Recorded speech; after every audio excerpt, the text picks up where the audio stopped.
എല്ലാവർക്കും നമസ്കാരം. പുതിയ വീഡിയോയിലേക്ക് എല്ലാവർക്കും സ്വാഗതം. അപ്പോൾ നമ്മൾ ഈ വീഡിയോയിൽ നമ്മൾ ഓസ്ട്രേലിയയിൽ പഠിക്കുന്നതിനെ പറ്റിയാണ് സംസാരിക്കാൻ പോകുന്നത് കേട്ടോ. അപ്പോൾ നമുക്ക് ഒരു സംശയം നമ്മുടെ ഒരു സബ്സ്ക്രൈബർ ചോദിച്ചിട്ടുണ്ട്. അപ്പോൾ ആ ഒരു സംശയത്തിന് നമ്മൾ റിപ്ലൈ കൊടുക്കുക കേട്ടോ.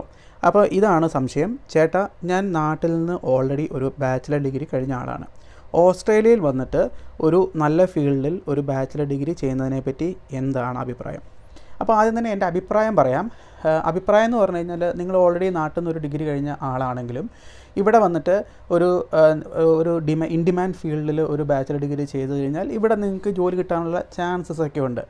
പക്ഷേ എടുക്കുന്ന കോഴ്സ് വളരെ ശ്രദ്ധിച്ചെടുക്കണം, യൂണിവേഴ്സിറ്റി വളരെ ശ്രദ്ധിച്ചെടുക്കണം, നിങ്ങൾ ഏത് സ്റ്റേറ്റിലാണ് പഠിക്കാൻ പോകണം എന്നുള്ളതും വളരെ ശ്രദ്ധിച്ച് നിങ്ങളുടെ ആ കോഴ്സിന് ഏറ്റവും സ്യൂട്ടബിൾ ആയിട്ടുള്ള ഒരു കാര്യത്തിൽ ഒരു സ്റ്റേറ്റും ഒരു ലൊക്കേഷനൊക്കെ കണ്ടെത്തി പോവുകയാണെങ്കിൽ വലിയ കുഴപ്പമൊന്നുമില്ല. നിങ്ങൾക്ക് വേണമെങ്കിൽ അതിനകത്തൊരു മൈഗ്രേഷൻ ഏജൻറ്റിൻ്റെ ഹെൽപ്പ് തേടാനും പറ്റും. സോ ഈ ഒരു സംഭവത്തിൽ ബാച്ചിലർ ഡിഗ്രി കഴിഞ്ഞു എന്ന് വിചാരിച്ച് വേറൊരു ബാച്ചിലർ ഡിഗ്രി എടുക്കുന്നതിനെപ്പറ്റി മോശം അഭിപ്രായമൊന്നും എനിക്കില്ല. ഇനിയിപ്പം അടുത്ത ഭാഗത്തോട്ട് വരാം. അതായത് ഇപ്പോഴത്തെ ഒരു അവസ്ഥയിൽ ഓസ്ട്രേലിയൻ സ്റ്റുഡൻറ്റ് വിസ എന്ന് പറയുന്ന സംഭവം ഭയങ്കര സ്ട്രിക്റ്റ് ആയിരിക്കുന്ന ഒരു കാലഘട്ടമാണ്. ഒരുപാട് ചേഞ്ചസ് റീസെൻ്റ്ലി വന്നു.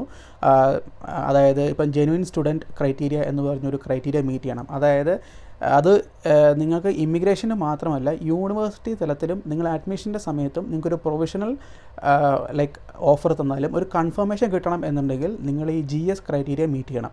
അപ്പോൾ അതിനകത്ത് ഇപ്പം പല യൂണിവേഴ്സിറ്റികളും റിജക്റ്റ് ചെയ്യുകയാണ്. കാരണം കോട്ടയൊക്കെ ഉണ്ട്. അതായത് നിങ്ങൾക്ക് ഇത്ര മാത്രമേ ഒരു യൂണിവേഴ്സിറ്റിയിൽ ഇൻ്റർനാഷണൽ സ്റ്റുഡൻസ് പാടുള്ളൂ എന്ന രീതിയിൽ കോട്ടാസൊക്കെയാണ് ഇപ്പം കൊണ്ടുവരുന്നത്. സോ ബേസിക്കലി യൂണിവേഴ്സിറ്റികൾക്കും അഡ്മിഷൻ കൊടുക്കുമ്പം അവർ നല്ലൊരു ഫിൽറ്ററിങ് അവിടെ നടത്തുന്നുണ്ട്. സോ അപ്പോൾ ഈ ജെനുവിൻ സ്റ്റുഡൻറ്റ് ക്രൈറ്റീരിയ മീറ്റ് ചെയ്യാൻ എന്ന് പറഞ്ഞു കഴിഞ്ഞാൽ, ഇപ്പോൾ ഒരു ബാച്ചിലർ ഡിഗ്രി ഓൾറെഡി ഉള്ള ഒരാൾക്ക് മാസ്റ്റേഴ്സ് ഡിഗ്രി ആണ് ലോജിക്കൽ പ്രോഗ്രഷൻ. ഓക്കെ, അല്ലെങ്കിൽ അതിൻ്റെ ഉയർന്ന ഡിഗ്രി, ബാച്ചിലർ ഡിഗ്രിയേക്കാളും ഉയർന്ന ഡിഗ്രി ആയിരിക്കണം ലോജിക്കലി പ്രോഗ്രസ് ചെയ്യേണ്ടത്. പക്ഷേ ഒരു ഓൾറെഡി ബാച്ചിലർ ഡിഗ്രി ഉള്ള ഒരാൾ വീണ്ടും ഒരു ബാച്ചിലർ ഡിഗ്രി ചെയ്യുമ്പോൾ അതൊരു ലോജിക്കൽ പ്രോഗ്രഷൻ ക്രൈറ്റീരിയ മീറ്റ് ചെയ്യില്ല. അപ്പോൾ നമ്മൾ ഭയങ്കരമായിട്ട് എക്സ്പ്ലെയിൻ ചെയ്യേണ്ടി വരും. നമ്മൾ എന്തുകൊണ്ട് എടുത്തു, അത് യൂണിവേഴ്സിറ്റിയെയും ഹോം അഫയേഴ്സിനെയും നമ്മൾ കൺവിൻസ് ചെയ്യാൻ സാധിക്കണം. സോ അതാണ് ഇതിനകത്തെ ഒരു ക്യാച്ച്.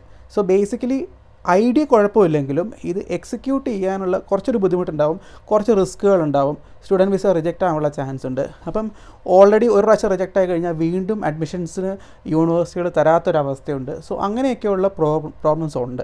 സോ അതുകൊണ്ട് തന്നെ ഇപ്പോഴത്തെ ഈ ഒരു സിറ്റുവേഷൻ, അതായത് ഈ ഒരു 2024 ഓഗസ്റ്റിൽ ഇപ്പം ഈ കറണ്ട് സിറ്റുവേഷനിൽ ഈ ഒരു സംഭവം സാഹസത്തിന് മുതിരാത്തതായിരിക്കും ബെറ്റർ എന്ന് എനിക്ക് തോന്നുന്നു. കാരണം ഒരിക്കൽ റിജക്ഷൻ വന്നു കഴിഞ്ഞാൽ വീണ്ടും റിജക്ഷൻസ് വരാനുള്ള ചാൻസ് കൂടുതലാണ്. ഇപ്പം നിങ്ങൾ വീണ്ടും ഒരു ബാച്ചിലർ ഡിഗ്രിക്ക് വേണ്ടിയിട്ട് അഡ്മിഷൻ എടുത്തു എന്ന് വിചാരിച്ചു, നിങ്ങളുടെ സ്റ്റുഡൻറ്റ് വിസ റിജക്റ്റ് ആയി കഴിഞ്ഞാൽ നിങ്ങളിപ്പോൾ വീണ്ടും ഒരു മാസ്റ്റർ ഡിഗ്രിക്ക് പോകുന്ന സമയത്തും ആ ഒരു റെക്കോർഡ് അവിടെ ഉണ്ടാകും. ഓൾറെഡി റിജക്റ്റഡ് ആയി എന്നൊരു റെക്കോർഡ് അവിടെ ഉണ്ട്. അപ്പം നിങ്ങളുടെ ജെനുവിൻ സ്റ്റുഡൻറ്റ് ക്രൈറ്റീരിയ അവർക്ക് മീറ്റ് ചെയ്യാൻ പറ്റാത്തൊരവസ്ഥ വരികയും പലപ്പോഴും യൂണിവേഴ്സിറ്റി തന്നെ വീണ്ടും അഡ്മിഷൻസ് തരാത്തൊരു അവസ്ഥയുണ്ട്. സോ അതുകൊണ്ട് തന്നെ ഇപ്പോഴത്തെ ഒരവസ്ഥയിൽ ഈ ഒരു സ്ട്രിക്റ്റ് ആയിരിക്കുന്ന അവസ്ഥയിൽ ഒരു സെപ്പറേറ്റ് അല്ലെങ്കിൽ വേറെ ഒരു ഫീൽഡിലേക്ക് ബാച്ചിലർ ഡിഗ്രി പഠിക്കാൻ പോകുന്നത് അത്ര ബുദ്ധിപരമായ ഒരു ഐഡിയ ആണെന്ന് എനിക്ക് തോന്നുന്നില്ല, ജെനുവിൻലി തോന്നുന്നില്ല. അത് കാരണം ഒരു പ്രാവശ്യം റിജക്ഷൻ വന്നാൽ വീണ്ടും റിജക്ഷൻസ് വന്നുകൊണ്ടിരിക്കും. മാത്രമല്ല നമുക്കത് എങ്ങനെ അത് എക്സ്പ്ലെയിൻ ചെയ്യാൻ പറ്റും എന്നുള്ളതാണ്. പിന്നെ നിങ്ങൾക്ക് അത്രമാത്രം റിസ്ക് എടുക്കാൻ നിങ്ങൾ തയ്യാറാണ്, കുറച്ചൊക്കെ ഫിനാൻഷ്യൽ ലോസ് വന്നാലും കുഴപ്പമില്ല എന്നുണ്ടെങ്കിൽ കുഴപ്പമില്ല കേട്ടോ. ഇത് ഒരിക്കലും കിട്ടിയാലൊന്നും ഞാൻ പറയുന്നില്ല. ഇതിനകത്ത് ഇങ്ങനത്തെ റിസ്ക്കുകളുണ്ട്. നിങ്ങൾക്ക് ആ റിസ്ക്കുകൾ നിങ്ങൾക്ക് എങ്ങനെ മിറ്റിഗേറ്റ് ചെയ്യാൻ പറ്റും എന്നുള്ളതും, അല്ലെങ്കിൽ നിങ്ങൾക്ക് എത്രമാത്രം റിസ്ക് ടേക്കിംഗ് മെൻറ്റാലിറ്റി ഉണ്ട് എന്നനുസരിച്ചിട്ടായിരിക്കും ഇതിലേക്കുള്ള നിങ്ങളുടെ ഓപ്പർച്യൂണിറ്റി. അപ്പോൾ ചിലപ്പോൾ യൂണിവേഴ്സിറ്റി ലെവലിൽ നമ്മൾ അപ്ലൈ ചെയ്യുന്ന സമയത്ത് തന്നെ യൂണിവേഴ്സിറ്റി അഡ്മിഷൻ തരില്ല. കാരണം നിങ്ങൾ ജെന്യുവൻ സ്റ്റുഡൻ്റ് ആണ് എന്നവർ കൺസിഡർ ചെയ്യില്ല. പക്ഷേ ചിലപ്പോൾ ലക്കി അത് കിട്ടാറുമുണ്ട് കേട്ടോ. അപ്പോൾ അത് നിങ്ങൾ നല്ലൊരു കോഴ്സ് എടുക്കുവാണെങ്കിൽ ഈ ഒരു ഐഡിയ ഈസ് ഗുഡ്. നിങ്ങളൊരു പ്രൊഫഷണലി ഇവിടെ ഡിമാൻഡുള്ള അല്ലെങ്കിൽ സ്കിൽ ലിസ്റ്റിലുള്ള അങ്ങനെയുള്ളൊരു കോഴ്സ് എടുത്ത്, അല്ലെങ്കിൽ ഒക്യുപ്പേഷണൽ ഔട്ട്കം അങ്ങനെയുള്ള ഒരു കോഴ്സ് എടുത്ത് വരുവാണെങ്കിൽ ആ ഒരു ഐഡിയയിൽ എനിക്ക് സംശയമൊന്നുമില്ല. പക്ഷേ എന്ത് പറഞ്ഞു കഴിഞ്ഞാൽ അതിനകത്ത് എക്സിക്യൂഷൻ നടത്തുമ്പം ഈ വിസ, യൂണിവേഴ്സിറ്റി അങ്ങനെയുള്ള ആളുകളൊക്കെ ഇതിനോട് നമ്മളുടെ ഐഡിയയോട് എങ്ങനെ അവർ റെസ്പോണ്ട് ചെയ്യുന്നു എന്നും കൂടെ ഒരു കാര്യമാണല്ലോ. അതും കൂടെ അനുസരിച്ചിരിക്കും നിങ്ങളുടെ ഔട്ട്കം, അതായത് വിസ ഔട്ട്കം അല്ലെങ്കിൽ ഇമ്മിഗ്രേഷൻ ഔട്ട്കം. അതാണ് പ്രശ്നം. അല്ലെങ്കിൽ ഇത് കുഴപ്പമൊന്നുമില്ല. അപ്പോൾ ഇതാണ് എൻ്റെ ഉത്തരം.